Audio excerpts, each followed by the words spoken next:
Oh, baiklah. Assalamualaikum. Damai sejahtera bagi kita semua.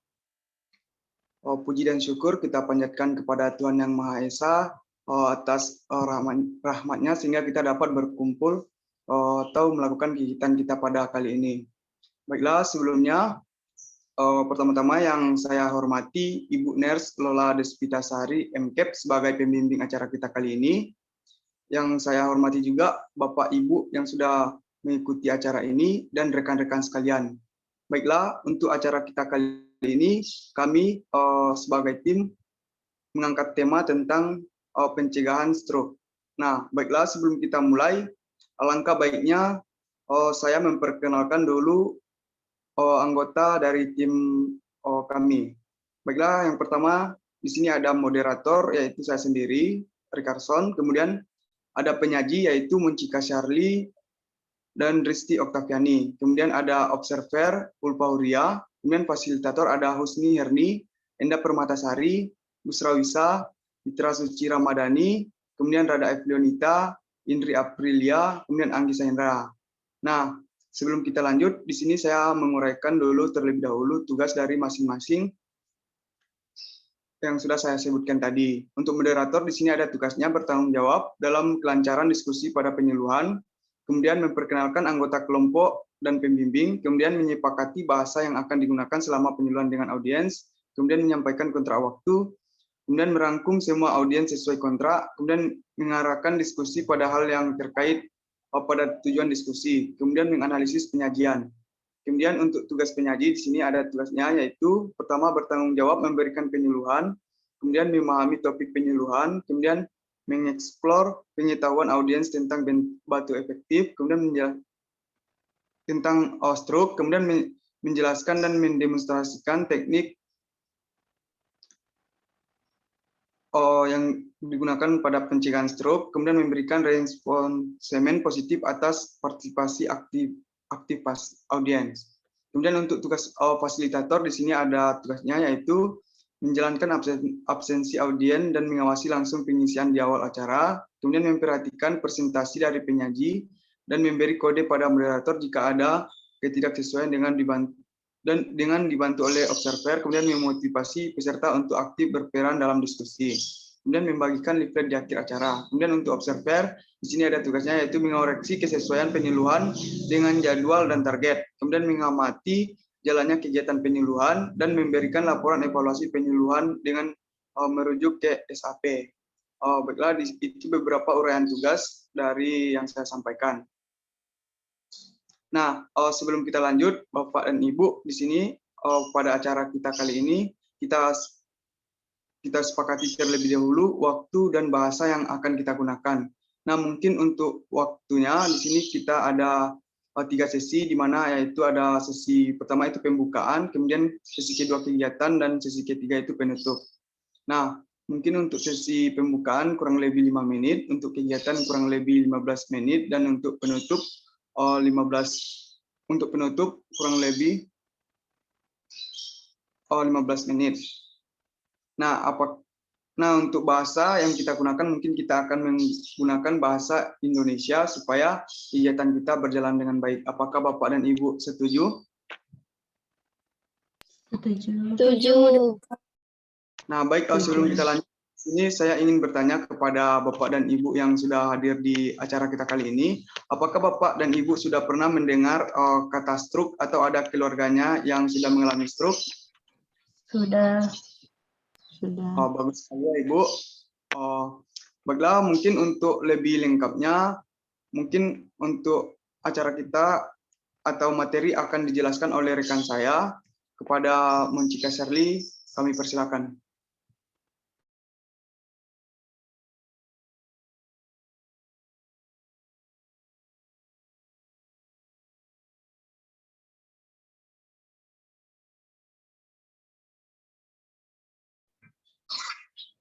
Assalamualaikum warahmatullahi wabarakatuh. Perkenalkan, nama saya Muncika Charlie, bertindak sebagai penyaji pada siang hari ini. Sebelumnya, saya akan menjelaskan terlebih dahulu tujuan dari kita melakukan satuan acara penyuluhan ini, yaitu supaya teman-teman sekalian paham atau memahami tentang penyakit stroke dan bagaimana cara pencegahannya. Baiklah, sebelum itu apakah teman-teman tahu apa itu stroke? Tahu. Baiklah, saya akan menjelaskan pengertian stroke. Stroke merupakan sindrom klinis dengan gejala berupa gangguan fungsi otak secara lokal atau global yang dapat menimbulkan kematian atau kelainan yang menetap yang lebih dari 24 jam.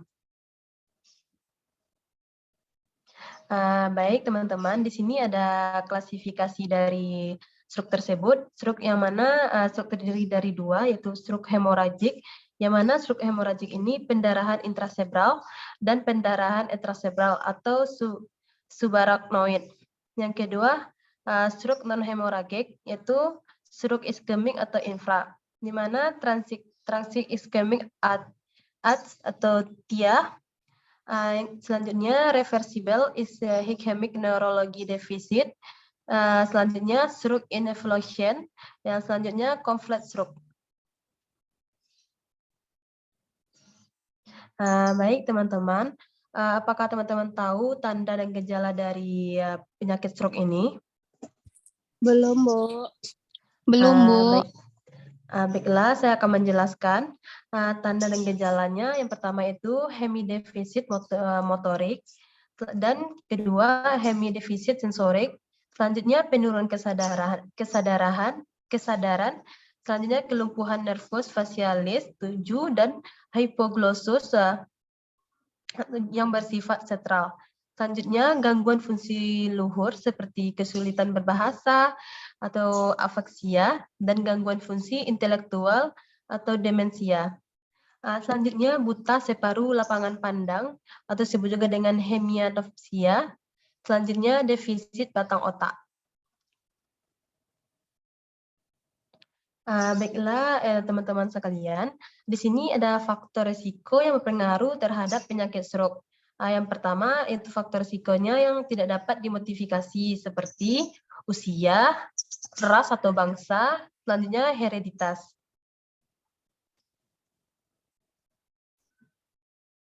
Baik teman-teman, di sini ada faktor risiko yang dapat dirubah seperti hipertensi, diabetes mellitus, penyakit jantung, penyakit obesitas, hiperkolesterolemia, merokok, alkohol, dan stres, dan penyalahgunaan obat.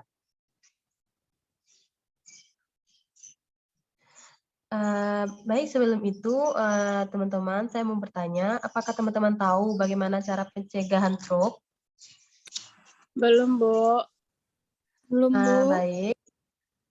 Saya akan menjelaskan bagaimana pencegahan stroke ini. Yang pertama, yaitu pencegahan primordial, yang mana tujuan ini untuk mencegah timbulnya faktor risiko stroke bagi individu yang belum mempunyai faktor risiko.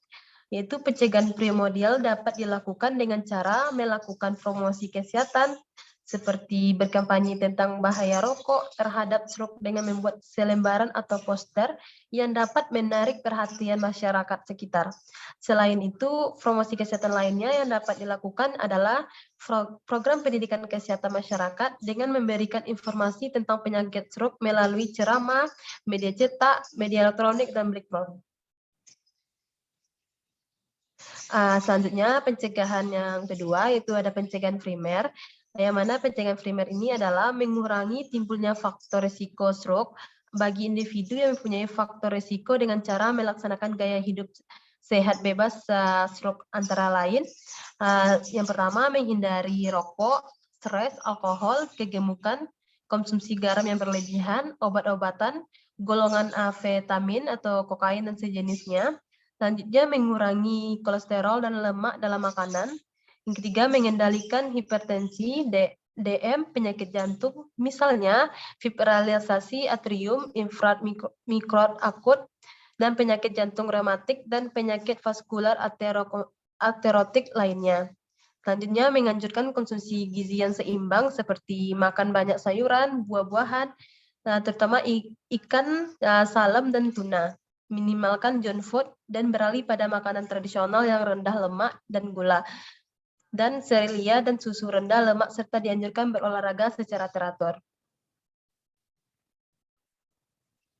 Selanjutnya yang ketiga ada pencegahan sekundernya, di mana pencegahan sekunder ini ditunjukkan bagi mereka yang pernah menderita stroke. Pada tahap ini ditekankan pada pengobatan terhadap penderita stroke agar stroke tidak berlanjut menjadi kronis.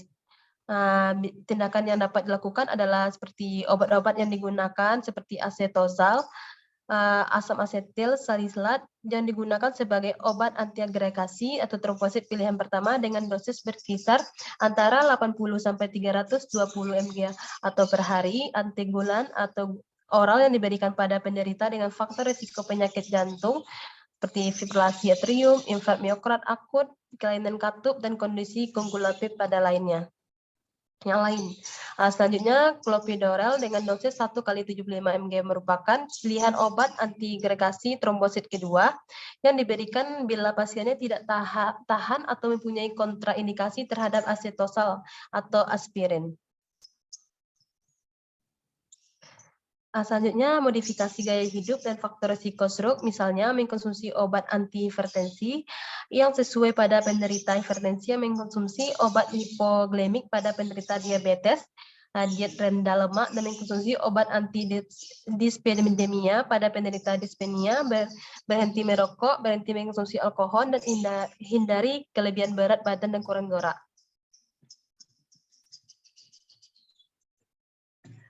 Selanjutnya pencegahan yang keempat itu ada pencegahan tersier, yang mana pencegahan tersier ini adalah untuk mereka yang telah menderita stroke agar kelumpuhan yang dialami tidak bertambah berat dan mengurangi ketergantungan pada orang lain dalam melakukan aktivitas dalam kehidupan sehari-harinya. Yang pertama yaitu seperti rehabilitasi fisik, yang mana rehabilitasi ini penderita mendapatkan terapi yang dapat membantu proses pemulihan secara fisik. Adapun terapi yang diberikan yaitu yang pertama adalah fisioterapi yang dapat diberikan untuk mengatasi masalah gerakan dan sensori penderita seperti masalah kekuatan otot, duduk, berdiri, berjalan, koordinasi, dan keseimbangan, serta modifikasi di tempat tidur. Terapi yang kedua dapat digunakan seperti terapi okupasional yang dapat diberikan untuk melatih kemampuan penderita dalam melakukan aktivitas sehari-hari seperti mandi, memakai baju, makan, dan buang air. Terapi yang ketiga adalah terapi bicara dan bahasa yang diberikan untuk melatih kemampuan penderita dalam menelan makanan dan minuman dengan aman serta dapat berkomunikasi dengan orang lain. Selanjutnya, rehabilitasi mental. Sebagian besar penderita stroke ini mengalami masalah emosional yang dapat mempengaruhi mental mereka. Misalnya reaksi sedih, mudah tersinggung, tidak bahagia, murung, dan depresi. Selanjutnya, rehabilitasi sosialnya. Pada rehabilitasi ini, petugas sosial berperan untuk membantu penderita stroke menghadapi masalah sosial seperti mengatasi perubahan gaya hidup, hubungan perorangan, pekerjaan, aktivitas segan. Selain itu, petugas sosial akan memberikan informasi mengenai layanan komunikasi lokal dan badan-badan bantuan sosial. Baik, selanjutnya akan dilanjutkan oleh Risti. Kepada Risti, dipersilakan.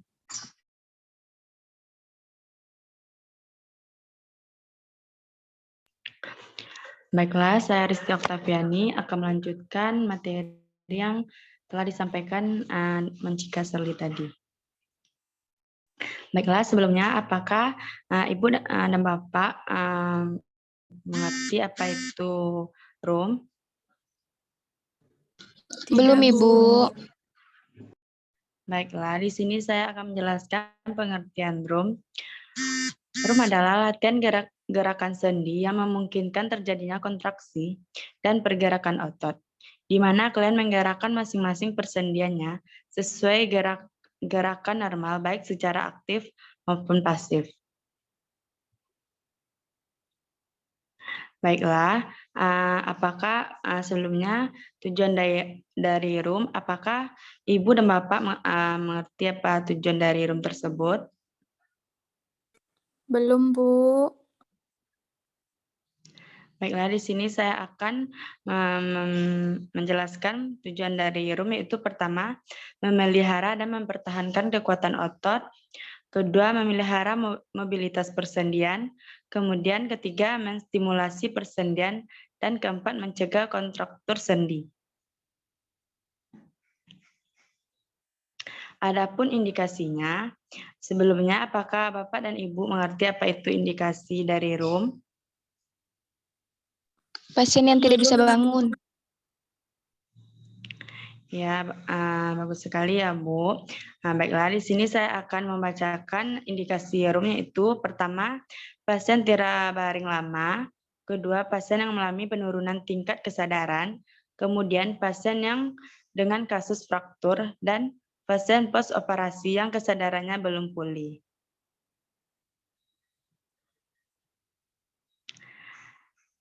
Baiklah, di sini ada prosedur RUM. Apakah Bapak dan Ibu sudah mengerti atau sudah tahu prosedur RUM-nya?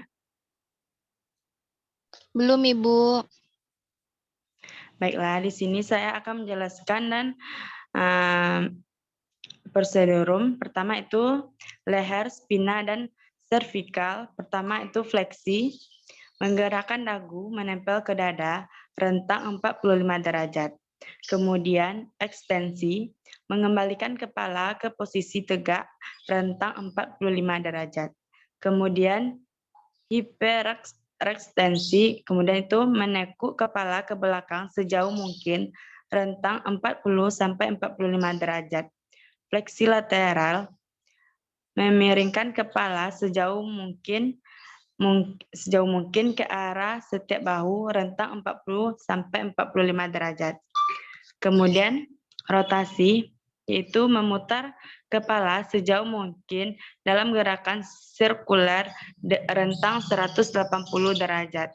Kemudian ulangi gerakan berturut-turut sebanyak 4 kali. Kemudian bahu, fleksi itu menaikkan lengan dari posisi di samping tubuh ke depan ke posisi ke atas kepala, rentang 180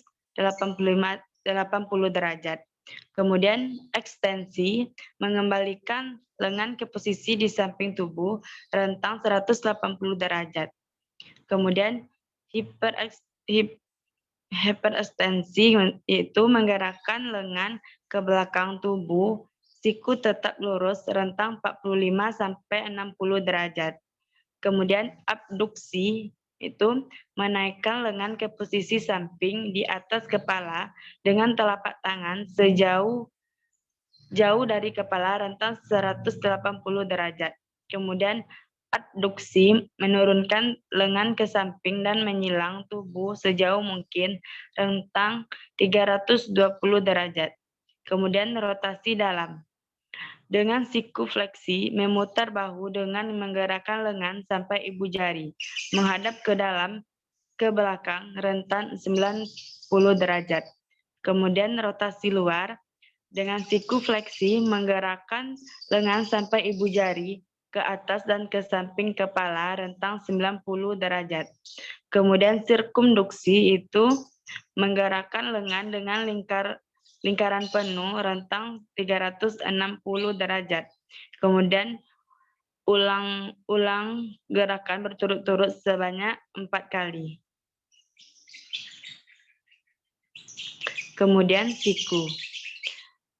Pertama itu fleksi, menggerakkan siku sehingga lengan bahu bergerak ke depan sendi bahu dan tangan sejajar bahu, rentang 150 derajat. Kemudian ekstensi, meluruskan siku dengan menurunkan tangan, rentang 150 derajat, 30 derajat. Kemudian lengan bawah. Supinasi, itu memutar lengan bawah tangan sehingga telapak tangan menghadap ke atas, rentang 70-90 derajat.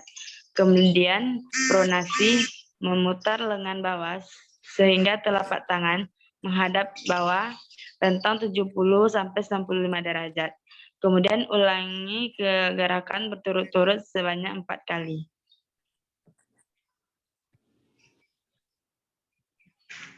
Kemudian pergelangan tangan itu fleksi, menggerakkan telapak tangan ke posisi bagian dalam lengan bawah rentang 80 sampai 90 derajat. Kemudian ekstensi gerakan jari-jari tangan sehingga jari-jari tangan lengan bawah berada dalam arah yang sama, rentang 80 sampai 90 derajat. Kemudian hiperekstensi membawa permukaan tangan dorsal ke belakang sejauh mungkin, rentang 89 sampai 95 derajat. Kemudian abduksi menekuk pergelangan tangan miring ke ibu jari rentang 30 derajat. Kemudian adduksi menekan pergelangan tangan miring ke arah 5 jari rentang 30 sampai 500 derajat. Kemudian ulangi gerakan secara berturut-turut sebanyak 4 kali.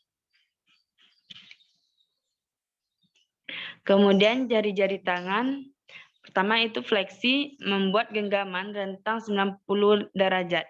Kemudian ekstensi meluruskan jari-jari tangan rentang 90 derajat. Kemudian hiperekstensi menggerakkan jari-jari tangan ke belakang sejauh mungkin rentang 30 sampai 60 derajat. Kemudian abduksi meregangkan jari-jari tangan yang satu dengan yang lain. Kemudian adduksi merapatkan kembali jari-jari tangan rentang 30 derajat. Kemudian ulangi gerakan berturut-turut sebanyak 4 kali. Kemudian ibu jari itu fleksi menggerakkan ibu jari menyilang permukaan telapak tangan rentang 90 derajat. Kemudian ekstensi menggerakkan ibu jari lurus menjauh dari tangan rentang 90 derajat. Kemudian abduksi menjauhkan ibu jari ke samping rentang 30 derajat. Kemudian abduksi menggerakkan ibu jari ke depan tangan rentang 30 derajat. Kemudian oposisi menyatukan ibu jari ke setiap jari-jari tangan pada tangan yang kemudian gerakan berturut-turut sebanyak 4 kali. Kemudian pinggul itu fleksi menggerakkan tungkai ke depan dan ke atas rentang 90 sampai 120 derajat. Kemudian ekstensi menggerakkan kembali ke samping tungkai yang lain rentang 90 sampai 120 derajat.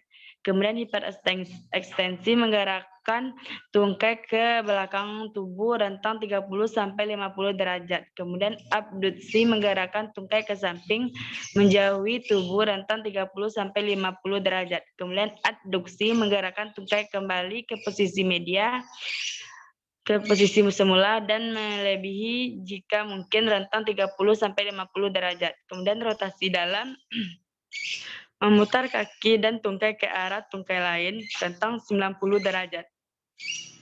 Kemudian rotasi luar memutar kaki dan tungkai sejauh tungkai lain rentang 90 derajat. Kemudian sirkumduksi menggerakkan tungkai melingkar. Kemudian ulangi gerakan 4 kali secara berturut-turut. Kemudian lutut fleksi itu menggerakkan tumit ke arah belakang paha rentang 120 sampai 130 derajat. Kemudian ekstensi mengembalikan tungkai ke lantai rentang 120 sampai 130 derajat. Kemudian ulangi gerakan secara berturut-turut sebanyak 4 kali. Kemudian mata kaki dorsifleksi menggerakkan kaki sehingga jari-jari kaki menekuk ke atas rentang 20 sampai 30 derajat. Kemudian plantar fleksi menggerakkan kaki sehingga jari-jari kaki menekuk ke empat bawah rentang 45 sampai 50 derajat. Kemudian gerakan berturut-turut sebanyak 4 kali. Kemudian kaki itu inversi itu memutar telapak kaki ke samping ke dalam rentang 10 derajat. Kemudian eversi itu memutar telapak kaki ke samping. Kemudian ulangi gerakan sebanyak 4 kali secara berturut-turut. Kemudian jari-jari kaki itu fleksi menekuk jari-jari kaki ke bawah rentang 30 sampai 60 derajat. Kemudian ekstensi meluruskan jari-jari kaki rentang 30 sampai 60 derajat. Kemudian abduksi menggerakkan jari-jari kaki satu dengan yang lain rentang 15 derajat. Kemudian aduksi itu merapatkan kembali bersama-sama dan dengan rentang 15 derajat. Ulangi gerakan berturut-turut sebanyak 4 kali. Mungkin itu saja penjelasan materi yang saya sampaikan. Maaf jika ada salah. Saya akhiri. Assalamualaikum warahmatullahi wabarakatuh. Waalaikumsalam warahmatullahi wabarakatuh. Oh, baik, terima kasih sebelumnya kepada pemateri-pemateri yang sudah menyajikan materi kita pada hari ini. Menarik bukan Bapak Ibu materi yang sudah disampaikan? Nah, Menarik. apakah Bapak dan Ibu sudah paham dengan apa? Sudah. Nah, kalau sudah, baiklah Bapak dan Ibu, di sini kita masuk pada sesi yang ketiga, yaitu proses tanya jawab, di mana nanti jika ada Bapak dan Ibu yang ingin bertanya, kami persilakan. Apakah Bapak dan Ibu ada yang ingin bertanya? Moderator. Izin bertanya, moderator. Izin bertanya, Kami moderator.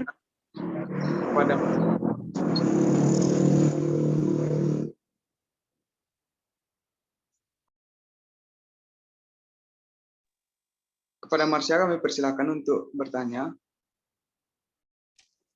Baik, terima kasih kepada Bapak Moderator. Perkenalkan, nama saya Marsha Guzriani. Kali ini saya ingin bertanya kepada penyaji. Pertanyaannya yaitu, coba jelaskan kenapa orang yang berusia tua atau 45 sampai 65 tahun lebih berisiko tingginya terjadi stroke daripada orang yang berusia muda. Terima kasih. Baik, saya sebagai moderator ingin mengulang kembali pertanyaan dari Marsha. Pertanyaannya itu, coba jelaskan kenapa orang-orang yang berusia lebih tua atau dari umur 45 sampai 65 tahun itu lebih berisiko tinggi terjadinya stroke daripada orang yang berusia muda. Nah, untuk selanjutnya, apakah ada teman-teman atau Bapak dan Ibu yang ingin bertanya lagi?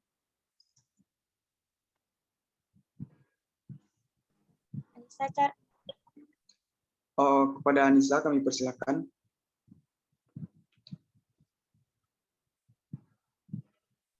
Baiklah, perkenalkan sebelumnya saya Anissa Fadila Rami, perwakilan dari kelompok 2. Di sini saya akan ingin bertanya kepada kelompok 4, yaitu coba kelompok jelaskan perbedaan antara faktor yang berpengaruh terhadap penyakit stroke yang tidak dapat dimodifikasi dan dapat diubah. Terima kasih. Baik, saya ulangi kembali pertanyaannya, yaitu coba kelompok jelaskan perbedaan antara faktor yang berpengaruh terhadap penyakit stroke yang tidak dapat dimodifikasi dan dapat diubah. Baiklah, untuk pertanyaan selanjutnya, apakah ada Bapak dan Ibu yang ingin bertanya? Sandri, moderator. Baik, pada Sandri kami persilakan. Baiklah, Bapak Moderator, saya akan bertanya, kenapa pengguna narkotika atau orang yang mengkonsumsi narkoba sering terkena stroke? Terima kasih. Baik, saya ulangi lagi. Pertanyaannya, kenapa pengguna narkotika atau orang yang mengkonsumsi narkoba sering terkena stroke? Baiklah, mungkin untuk pertanyaannya, fasilitator mungkin dapat menjawab dari pertanyaan teman-teman atau Bapak dan Ibu yang sudah bertanya.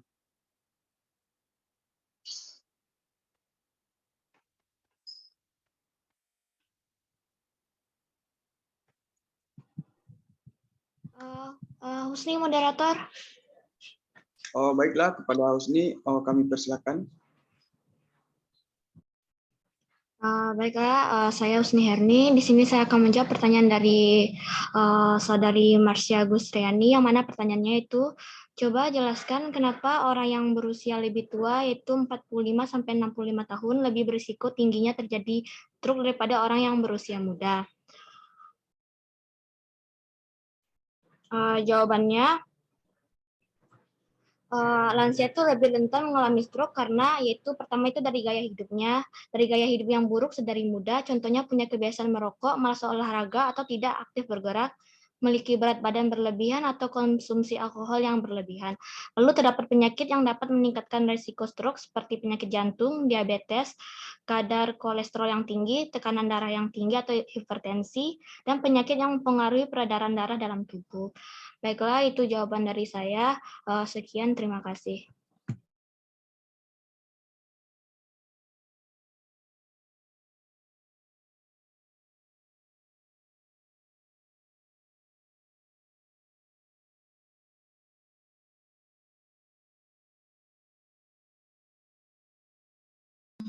Baiklah, apakah Marsha sudah mengerti dan menerima jawaban dari Husni?